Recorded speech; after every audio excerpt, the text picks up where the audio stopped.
સમાચાર એટલે ઝડપ અને ઝડપ એટલે અમે. કવરેજમાં ક્યાંય પાછળ નહીં, હંમેશા એક પગલું આગળ.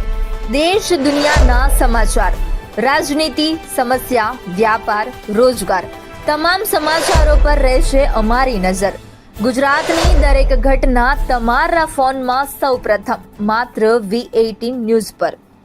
ગુજરાત રાજ્ય યોગ બોર્ડ દ્વારા વાવોલ ખાતે મેદસ્વીતા મુક્તિ કેમ્પનું આયોજન કરવામાં આવ્યું. પૂર્વ deputy mayor Premalsinh Gol, ward number 7ના કોર્પોરેટર શૈલેષભાઈ પટેલ અને વોર્ડ નંબર 8ના કોર્પોરેટર છાયાબેન ત્રિવેદી, વાવોલ વસાહત સંઘના પ્રમુખ પ્રકાશભાઈ ઠાકર દ્વારા દીપ પ્રાગટ્ય કરીને મેદસ્વીતા કેમ્પનું ઉદ્ઘાટન કરવામાં આવ્યું.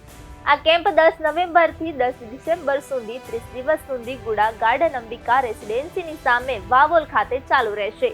યોગ કોચ હેતલ સુથાર, યોગ ટ્રેનર રમણભાઈ પરમાર અને મુકેશભાઈ સુથાર દ્વારા કેમ્પનું સંચાલન કરવામાં આવ્યું. નગરવાસીઓ મેદસ્વીતા ઘટાડવાના સંકલ્પ સાથે ખૂબ આનંદ અને ઉત્સાહ સાથે મોટી સંખ્યામાં આ કેમ્પમાં હાજર રહ્યા અને જિલ્લા કોર્ડિનેટર ભાવનાબેન જોશી, જિગ્નેશભાઈ વ્યાસ અને સ્મિતાબેન મોદી, યોગ કોચ યોગેશભાઈ જનસારી પણ ઉપસ્થિત રહ્યા.